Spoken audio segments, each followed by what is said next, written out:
Election commission அதுல அந்த appointment அந்த இதை கூட எல்லாம் மாத்திட்டாங்க மோடி அரசு. அதனால அவங்க மாத்துறது எதுவுமே கிடையாது. ஹரியானால என்னென்ன நம்ம பார்த்தோம் மேயர் இதுல அப்போ வந்து எல்லாருமே வந்து சந்திரசேகர் மாதிரி நேர்மையானவங்க தீர்மானே எந்த அர்த்தம் கிடையாது. அப்புறம் இன்னொன்று என்ன விஷயம்னா அந்த இவிஎம் மிஷின் தான் வந்து சரி மேனுஃபேக்சரிங் அளவுக்கு எல்லாம் கரெக்டாக நடந்துச்சு. அப்புறம் அங்கேருந்து அதை டிரான்ஸ்போர்ட் பண்ணுறாங்க.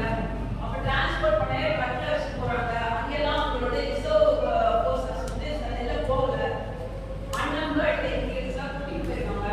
அப்போ ட்ரக்கில் போய் லேட் ஆகுது. அதுக்கப்புறம் அதை வந்து ஸ்ட்ராங் ரூமில் அதை வந்து பாதுகாப்பாக வச்சுருக்காங்க.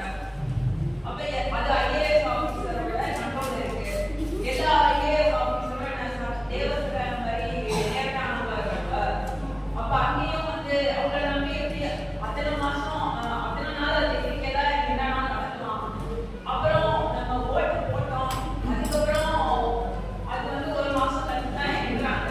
இடையில என்ன பண்ணிக்கலாம்.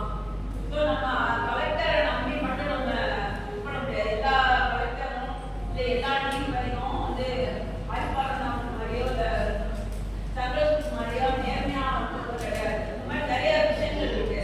இப்போ ஸ்ட்ராங் ரூம்ல போன டைம் வந்து கொண்டு போயிருக்காங்க ஓட்டு எண்ணுறதுக்கு முன்னாடி. அது வந்து நிறைய வந்து கொஸ்டின் கேட்டிருக்காங்க. அதுக்கும் எலெக்ஷன் கமிஷன் எந்த பதிலும் சொல்லலை. இவங்க அந்த டிஸ்கிரிபன்சி பற்றி டேட்டா டிஸ்கிரிபன்சி கேட்டப்புறம் அவங்க என்ன பண்ணியிருக்காங்க அவங்களோட வெப்சைட்ல உள்ள அந்த இன்ஃபர்மேஷன் தான் நீக்கிட்டாங்க. அது ஆர்டிஐ மூலமாகவும் ஒன்று முழு தகவலும் தெரிஞ்சுக்க முடியல. அந்த மாதிரி ஒரு பப்ளிக் இன்ட்ரெஸ்ட் லிட்டிகேஷன் பொதுநல வழக்கு போட்டு என்ன பண்ணிருக்கோம். உண்மையிலே ஜனநாயகத்தை காக்க வேண்டிய சுப்ரீம் கோர்ட் என்ன பண்ணிக்கணும், பப்ளிக் ஆடிட் பண்ணணும், உத்தரவு போடணும். ஆனால் அவங்க என்ன பண்ணாங்க, தள்ளுபடி பண்ணிட்டாங்க. அந்த அந்த அந்த வழக்கை தள்ளுபடி பண்ணிட்டாங்க. இந்த மாதிரி உதாசீனப்படுத்துறாங்க. இந்த மாதிரி முக்கியமான பிரச்சனைகளை உதாசீனப்படுத்திருக்காங்க. அதனால வந்து நம்ம மக்கள் எல்லாரும் அரசியல் கட்சிகள் எல்லாருமே வந்து நம்ம திரும்பி இந்த பேப்பர் பேலட் முறைக்கு வாக்குச்சீட்டு முறைக்கு பயன்படுத்துறதுக்காக நம்ம குரல் கொடுக்கணும். நம்மளோட அடிப்படை நேரம் வந்து கொடுக்கக்கூடாது. இந்த முதலாளித்துவ ஜனநாயகத்துக்கு எது அடிப்படைன்னு சொல்றாங்க. வாக்குரிமை தான் அடிப்படை. அதுதான் எல்லாத்தையும் நிர்ணயிக்க சொன்னாங்க. ஆனால் இந்த வாக்குரிமை அடிப்படை வாக்குரிமையே உங்களுக்கு சரியா பண்ண முடியும்னா அப்புறம் என்ன ஜனநாயகம்? நம்ம உண்மையை நேர்மையான ஜனநாயகத்தை நிலைநாட்ட விரும்பணும்னா நம்ம எவ்வளோ பாடுபட்டோம்.